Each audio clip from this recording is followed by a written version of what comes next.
अस्सलामुअलैकुम मेरी प्यारी यूट्यूब फैमिली, कैसे हैं आप सब। उम्मीद करती हूँ कि आप सब ठीक होंगे। अल्लाह का शुक्र है, मैं भी बिल्कुल ठीक हूँ। ये सर्दियों की सुबह सुबह बहुत ही ठंडी होती है।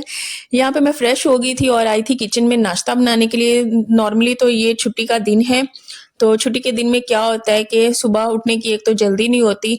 नॉर्मली हमारी रूटीन जो है वो स्टार्ट हो रही होती है 9 बजे या 10 बजे। आज का दिन भी कुछ ऐसा ही था, हमारी आँख ही नहीं खुली। सर्दी में जब होता है ना, कंबल से निकलने को दिल ही नहीं चाहता। बस वही चलता रहता है कि बड़ी मुश्किल से इंसान को खुद को उठाना पड़ता है। और इस दफ़ा तो जो सर्दी की शिद्दत है ना, बहुत ही ज़्यादा है। अभी नवंबर में इतनी ज़्यादा है तो न जाने दिसंबर और जनवरी में क्या होने वाला है। आज मैं बना रही हूँ मकई की रोटियाँ। ज़िंदगी में पहली बार बनाने जा रही हूँ क्योंकि मैंने कभी भी नहीं मकई की रोटी बनाई। ये है व्हाइट आटा, जो कि बहुत ही ज़्यादा मज़े की बनती है। अगर तो जो येलो मकई होती है ना, उसकी रोटियाँ टूटती हैं और वो थोड़ी-सी मोटी भी बनती हैं। यहाँ पे ना आंटी बस बनाती हैं, उनसे मैंने खाई है तो बहुत ही ज़्यादा मुझे मज़े की लगी, इतनी कोई सॉफ्ट। मैंने कहा ये आटा मैंने भी लेना और मैंने भी बनानी है। तो बस उन्होंने अपने लिए बना ली थी और यहाँ पे साथ में साग गरम हो रहा था, वो भी देसी घी वाला। देसी घी वाला साग बहुत ही ज़्यादा मज़े का लगता है। सर्दियों में तो ये बहुत ही स्पेशल सौगात है जो साग मिल जाना, बहुत ही अच्छा लगता है खाना। मुझे तो बहुत ही ज़्यादा पसंद है। ख़ानदान में हम तकरीबन सभी शौक के साथ खाते हैं, लेकिन बस मेरे हस्बैंड हैं जो शौक के साथ नहीं खाते। साथ-साथ हमने धोने थे बर्तन। अच्छा, अगर तो गर्म पानी की सहूलत आप लोगों के पास मौजूद है ना, मैं कहती हूँ इससे बड़ी नेमत कोई नहीं। अब बहुत ही मुश्किल होता है ठंडे पानी के साथ बर्तन धोना, इनके काम-काज करना। इतना कोई यक ठंडा पानी होता है ना, हाथ मारने को भी दिल नहीं चाह रहा होता, लेकिन काम तो करने ही होते हैं। यहाँ पे मैंने निकाला देसी घी, मैंने कहा इसे भी निकाल के मैं रख देती हूँ। और शादी के बाद अभी मैंने बहुत सी चीज़ें समेटनी है, अभी बहुत से काम पड़े हुए हैं लेकिन पेंडिंग है, वो आहिस्ता-आहिस्ता ही होगा। लेकिन इंशाल्लाह हो जाएगा, जैसे कि चीज़ों को अपनी जगह पे सेट करना, ऑर्गेनाइज़ करना, तो वो चीज़ें अभी साथ-साथ चल रही हैं। लेकिन ये है कि बच्चों का खाना-पीना और ये सारा काम दरमियान में आ जाता है ना, तो इस वजह से वो काम भी पेंडिंग रह जाते हैं। तो यहाँ पे मैं ना चाय भी साथ बनाऊँगी मज़ेदार सी। और बच्चे तो खाएँगे दूसरी रोटी गंदुम वाली, वो नहीं खाते ये मकई की रोटी शौक के साथ। और मैं और मेरे हस्बैंड आज खाएँगे मकई की रोटियाँ। साथ में बनाऊँगी मज़ेदार सी चाय। और चाय बनाने के बाद नाश्ता बनाने के बाद फिर हम लोगों ने ना जाना होता है धूप पे, और धूप लाज़मी लगवानी होती है। यहाँ पे मैंने कहा दूसरी रोटियाँ बना लेती हूँ। अच्छा, मेरी क्या रूटीन है कि जब भी मैं रोटियाँ बनाती हूँ ना, सबसे पहले तो मैं जो आटा उठाती हूँ ना, वो चिड़ियों के लिए उठाती हूँ। मैं उनके लिए लाज़मी रोटी बनाया करती हूँ। रोटी बना के फिर छोटा-छोटा उनको करके, और घर के सामने पार्क है ना, दरख्त है, उसके नीचे जाके डालती हूँ। और वो जो परिंदे होते हैं ना, जब आके रोटियां खा रहे होते हैं, दिल को इतना कोई सुकून मिलता है ना, मुझे बहुत ही ज़्यादा खुशी होती है देख के। और ये एक तरह का तकरीबन मैंने सदका स्टार्ट किया हुआ है। और अच्छी नीयत से इंसान ना जो है स्टार्ट करता है। और आप सबसे भी कहूँगी कि आप सब भी ना ऐसे ही किया करें। इस तरह से जो परिंदे हैं ना, वो हमारे लिए दुआ करते हैं और जो रिस्क में बरकत भी होती है।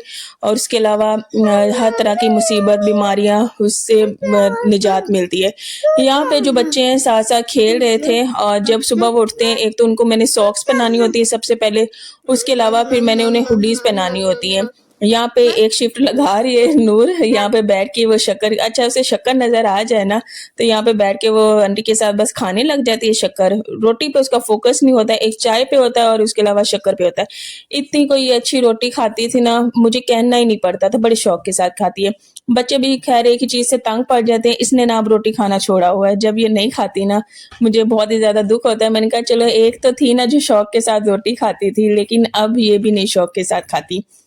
अब आटा मैंने गूँध दिया था। अच्छा, आटा जो मैंने गूँधा है ना, गरम-गरम पानी से गूँधा है। साथ में ना मेरे हस्बैंड मुझे तंग भी कर रहे थे तो मुझे हँसी भी आ रही थी कि मैं ना पहली दफ़ा बना रही हूँ, तो मुझे डर भी लग रहा था कि ये रोटी टूटे ना। और बड़े आराम सुकून से रोटी बन गई, बिल्कुल भी टूटी नहीं है। मैंने तकरीबन 6 रोटियाँ बनाई हैं। 3 अपने लिए बनाई थी, 3 हस्बैंड के लिए। पहली दफ़ा बनाई थी, मुझे आइडिया नहीं था 2 खानी चाहिए, 3 खानी चाहिए, मैंने बस 6 बना दिए। और जो आपको बैक साइड पे वो ब्लैक शीट नज़र आ रही है ना, वो हम लोगों ने किया था काम। हमने कहा कि ये लेके लगाते हैं, लेकिन अनफॉर्च्युनेटली ये पैसे जो है ना वेस्टेज गए हैं। मैट भी लेने लगी थी लेकिन मैंने नहीं लिया। मैंने कहा मैं अगले दिन ही करूँगी, लेकिन उसी रात पे ना वो चिपकी नहीं। वो उतर जाती थी बार-बार। फिर मैंने कहा ये तो सही नहीं है, तो आप सब भी मुझे कमेंट्स में लाज़मी बताइएगा कौन सी शीट बहुत ही ज़्यादा अच्छे वाली होती है जिसको वॉल के साथ लगाएँ और लग जाए आराम सुकून से। मेरे ख़्याल से हमारी वॉल बहुत ही ज़्यादा ग्रीसी है, जब तक तो इस पे पेंट नहीं होगा ना तब तक कोई चीज़ इस पे टिकने वाली नहीं है। ख़ैर फिर मैंने नहीं मँगवाई और आंटी ने जो लगवाई थी उनके तो पैसे हो गए वेस्ट। फिर ये कि ये बिल्कुल ही उतर के आगे को गिरने लग जाती है। दोबारा फिर उसे धक्का मार के चिपकाना पड़ता है। बातों-बातों में हमारी मज़ेदार सी मकई की रोटी भी तैयार हो गई है। अगर कभी आप लोगों ने मकई की रोटी बनानी हो ना, तो मैं कहती हूँ कि ये जो व्हाइट वाला आटा होता है ना मकई की रोटी, इसकी ये बनाना जो येलो वाली होती है ना, वो ना बनाना, वो बहुत ही ज़्यादा टूटती हैं। उसके अलावा उसका इतना मज़ा नहीं होता जितना इस आटे का मज़ा होता है, इस रोटी का मज़ा होता है। ऊपर लगा लो देसी घी, तो मैं कहती हूँ ये चाय के साथ और अचार के साथ भी बहुत ही ज़्यादा मज़े की लगती है। साथ में मैंने उसकी भी बना ली थी रोटी इशाल के लिए और नूर ने तो आंटी के साथ ही बैठ के नाश्ता कर लिया था, उसके लिए फिर मैंने रोटी नहीं बनाई थी। ये कि फिर बाद में अगर उसने खानी तो मैं इसे इधर अपने साथ भी खिलाती रही थी। अभी मैं ये रोटियाँ बनाऊँगी, उसके बाद फिर रोटियाँ बनाने के बाद ना फिर मैं साग सबसे एंड पे गरम करूँगी। गरम-गरम साग ना देसी घी वाला बहुत ही ज़्यादा अच्छा लगता है। रोटियाँ हमारी बन गई हैं और जब मैं साग गरम करती हूँ ना इसमें एक हरी मिर्च जो है काट के वो भी डाल लेती हूँ और अगर नमक की कमी बेशी है ना वो भी मैं हल्का-सा डाल लेती हूँ। ढेर सारा देसी घी डालते हैं ना, देसी घी वाला साग तो बहुत ही ज़्यादा अच्छा लगता है। अगर तो इंसान तड़का लगाए ना जी मेरा बेटा, मम्मा काम कर ले। अच्छा मैं बैठी वॉइस ओवर कर रही हूँ ना, मेरे हस्बैंड गए हुए हैं ऑफिस और मैंने कहा कि थोड़ा फ्री हूँ तो मैं बैठ के ना वॉइस ओवर ही कर लेती हूँ। जी। अच्छा ये वो वाला देसी घी है जो अम्मी लेके आई थी और इस देसी घी की तो बात ही अलग है। मैं कहती हूँ कि यहाँ पे मार्केट से जितने भी घी ले लो ना जो खालिस देसी घी की बात है ना वो पूरी हो ही नहीं सकती। तो बहुत ही ज़्यादा मैंने डिफरेंस देखा। बेशक हम लोगों ने शिकारपुरी से लिया लेकिन जो अम्मी लेके आई ना उसकी खुशबू इतनी कोई मज़े की थी ना, बहुत ही ज़्यादा प्यारी थी।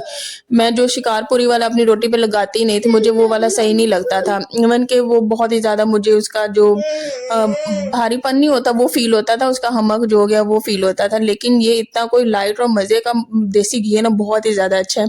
तो बड़ी मौजें हैं जो तो गाँव में रहते हैं और इस से फ़ायदा उठा रहे हैं देसी घी से, उनकी तो बात ही क्या है। लेकिन यहाँ पे इस तरह का देसी घी मिलता ही नहीं है। खैर साग भी गर्म हो गया और ये देसी घी तकरीबन आज हमारा ख़त्म भी हो गया और मुझे काफ़ी दुःख हुआ कि मुझे इतना कोई पसंद आया हुआ था ना और ख़त्म हो गया है। खैर साग थोड़ा-सा पड़ा हुआ है लेकिन देसी घी ख़त्म हो गया है। ये कि मैंने जाग लगा लिया, नेक्स्ट जो है मैं मक्खन बनाऊँगी इंशाल्लाह। यहाँ पे चाय भी हमारी बन गई, तो बस मैं नाश्ता लगाऊँगी और जो सेटिंग सारी चेंज की है ना, अलमारी को बाहर किया है, साथ में फ़ोम जो उधर लगाया है, तो इवन के जो कंबल होते हैं ना, वो कंबल लपेट के भी मैं बाहर वाली चारपाई पे रख देती होती हूँ। जो बच्चे हैं वो फिर ये है कि चीज़ें जो है इधर-उधर बिखेरते हैं, इवन के मैं सुबह झाड़ू लगाऊँ ना, शाम तक फिर इतने कागज़ बिखेरते हैं और मैं इनको कह रही थी कि जो भी कागज़ तुम लोगों ने काटना है या फाड़ना है ना, उसको जाके सीधा डस्टबिन में फेंक के आओ, क्योंकि ये तुम लोगों ने ना कूड़ादान बनाया हुआ है। तो इनके बाबा भी यही कह रहे थे कि इधर से हम लोग कमरा समेटते हैं, उधर से बच्चे ना ये गंद मचा देते हैं।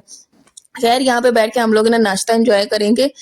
मकई की रोटी साथ में गरमा-गरम सा साग और नूर को भी शक्कर के साथ रोटी खानी थी। खैर शक्कर तो उसने खाई नहीं, बस सॉरी रोटी नहीं खाई, शक्कर उसे खानी थी और वो उसने खा ली है।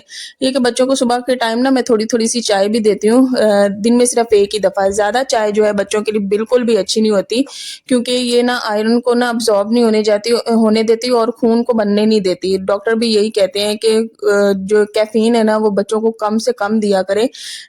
लेकिन मैं जब भी देना चाहूँ दूध पत्ती अगर दूँ तो उसमें हल्की-सी पत्ती डालती हूँ, तकरीबन 2-3 दाने इस तरह से, थोड़ा-सा कलर बेशक व्हाइट ही हो लेकिन थोड़ा-सा उसमें आ जाए, इतनी ज़्यादा नहीं मैं डालती हूँ। खैर हम लोगों ने नाश्ता कर लिया और नाश्ता करने के बाद मुझे फिर से करना था कमरा साफ। मैंने कहा कमरा साफ करके इसे समेट के फिर हम लोग एक ही दफ़ा नीचे जाएँगे और अच्छी-सी धूप लगवाएँगे। तो यहाँ पे मैंने जो है बेडशीट भी सेट कर दी हुई है अच्छे तरीके से साफ और यहाँ पे मैं झाड़ू भी लगा लूँगी। झाड़ू लगाने के बाद ये है कि फिर जो मेरे कमरे में ड्रेसिंग पड़ा है और ये पड़ा हुआ है बेड, इसके आगे मैं डस्टिंग कर लेती होती हूँ और फिर जो बाकी सामान पड़ा है फिर जाके मैं उसके भी अच्छे तरीके से ना डस्टिंग कर लेती होती हूँ। तो इंशाल्लाह नेक्स्ट जो है मैं डीप क्लीनिंग का व्लॉग बनाऊंगी ना, तो उसमें आप लोगों के साथ शेयर करूंगी कि एक दफ़ा इधर करके फिर मैं उधर को जाती हूँ। तो बहुत सी मेरी प्यारी बहनें कहती हैं कि आप ना पेंट करवा लें, तो यकीन करें मेरा बहुत दिल चाहता है, बहुत ज़्यादा दिल चाहता है कि कोई ऐसा जादू हो जाए ना कि फ़ौरन से पेंट हो जाए और ये खुशी भी देखने को मिल जाए। तो बस दुआ किया करें अल्लाह ये खुशी भी हमें नसीब करे और हम लोग बहुत ही जल्दी ना अपना घर पेंट करवा लें, क्योंकि जब हमारा घर पेंट हो जाएगा ना तो ये जो वॉल्स बुरी लगती है, ज़ाहिर सी बात बुरी लगती है, अच्छी नहीं आती, तो ये मसला ख़त्म हो जाना है। तो मैं रोज़ाना कोई ना कोई एक ऐसा कमेंट देखती हूँ कि पेंट करवा लें, तो मुझे फिर हंसी भी आई हुई थी क्योंकि मैंने बहुत दफ़ा एक्सप्लेन किया है कि इंशाल्लाह पेंट हम लोगों ने करवाना है, बस थोड़ी सी तौफीक मिलने की ज़रूरत है इंशाल्लाह। अभी हम शादी जो हुई है उसमें भी अच्छा खासा खर्चा होता है, तो वो शादी से थोड़ा सा हटे हैं और बहुत हद तक हमारा ना घर से सामान भी है ना कम हुआ है। ये गैलरी है, मेन ये गैलरी रह गई है जिसमें से और भी सामान कम होने वाला है। उसके अलावा बहुत से शादी के बाद कपड़े इकट्ठे हुए थे जो कि धोने वाले थे, वो धोए हैं। उसके बाद यहाँ पे धूप लगवा ली थी और उसके बाद दोबारा जो गीले थे ना मैं उसे इसमें डाल दी थी। तो बस इन सब काम काजों में ना मेरा ना सर में शदीद दर्द स्टार्ट हो गया। तो मैं अपने हस्बैंड पे से ना यही कह रही थी कि आप ना मुझे एक अच्छी सी ना कॉफ़ी बना के दे दें ताकि मैं थोड़ी सी फ्रेश हो जाऊं और मेरा मूड भी ना बिल्कुल भी अच्छा हो जाए, क्योंकि मेरा मूड यहाँ पे बहुत ही ज़्यादा ऑफ था। तो मैंने उन्हें यही कहा, तो वो बस जल्दी से गए हैं, कॉफ़ी लेके आए हैं और उन्होंने मुझे मज़ेदार सी कॉफ़ी बना के दी। और दुल्हन ने जो है सूट प्रेस किया, उसके बाद उन्होंने जाना था कहीं दावत पे, तो बस वो यहीं पे तैयार भी हुई थी और यहाँ पे हस्बैंड जो है मेरे लिए गर्मा गर्म सी ना कॉफ़ी बना रहे थे। मैंने कहा बस अच्छी सी बनानी हो और गर्मा गर्म हो। तो जब भी आपका कभी मूड ऑफ हो, उसके अलावा सर में दर्द हो, तो चाय तो इतना वो स्ट्रांगली काम करती नहीं है, लेकिन जो ये है ना कॉफ़ी, ये बहुत ही अच्छा आपका मूड भी कर देगी और उसके अलावा आपका जो सर दर्द है ना वो भी हट जाएगा। मैं बहुत ही कोशिश करती हूँ कि मैं ये जो पैनाडोल वाली मेडिसिन नहीं होती ये कम से कम लिया करूँ, तकरीबन लिया ही ना करूँ। इंसान को थकावट भी हो जाती है, टांगों में पेन भी स्टार्ट होता है, सर में भी पेन होता है, लेकिन अवॉइड करना चाहिए। इससे बेहतर है कि कॉफ़ी पी लें या चाय पी लें, लेकिन मेडिसिन ना लिया करें। इसके ना बहुत ही ज़्यादा साइड इफ़ेक्ट्स होते हैं। यहाँ पे साथ में मैं ना अंडे भी बॉयल कर रही थी बच्चों के लिए और अपने हस्बैंड के लिए। मैं अंडा जब मेरा मूड होता है, मेरा दिल करता है, मैं उसी फॉर्म में लेती हूँ, नहीं तो मैं अंडा भी इतने शौक के साथ नहीं खाती हूँ। जब दिल चाहता है ना तभी मैं लेती हूँ। बस अंडा बॉयल होंगे, उसके बाद इनको मैं अंडे छील के दे दूंगी और उसके अलावा हम बैठ के कॉफ़ी पी लेंगे। कॉफ़ी पीने के बाद फिर हम लोगों ने देखते हैं क्या खाने में बनाना है, वो फिर हम लोग खाना बनाएंगे और डिसाइड करेंगे। जब से सर्दी स्टार्ट हुई है ना, ये जो हमारा फ़ैन है ना, ये जब हम लोग रोटी बनाते हैं ना तभी ऑन करते हैं, नहीं तो ये जो फ़ैन भी अच्छी खासी वो ठंड दे रहा होता है किचन में।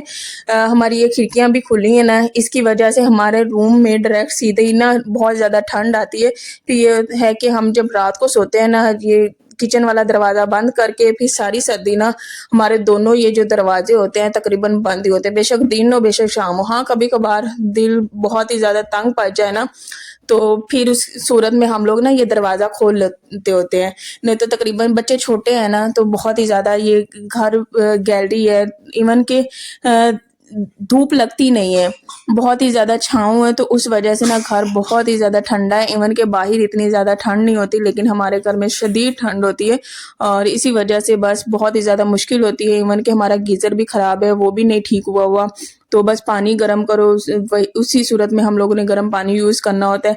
अगर वुज़ू करना है तो वो भी गर्म पानी करके, तो बस हमारे ये काम चल रहे हैं। बहुत ही ज़्यादा गज़ब की ठंड है और मैं अल्लाह से कह रही थी अल्लाह जी बस जल्दी से अब गर्मी आ जाए ना।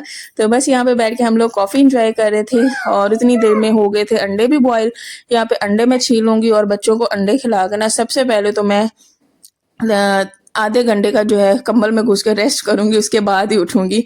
तो खैर आज का यही व्लॉग था। प्लीज़ शेयर, लाइक, सब्सक्राइब करना। अल्लाह हाफ़िज़।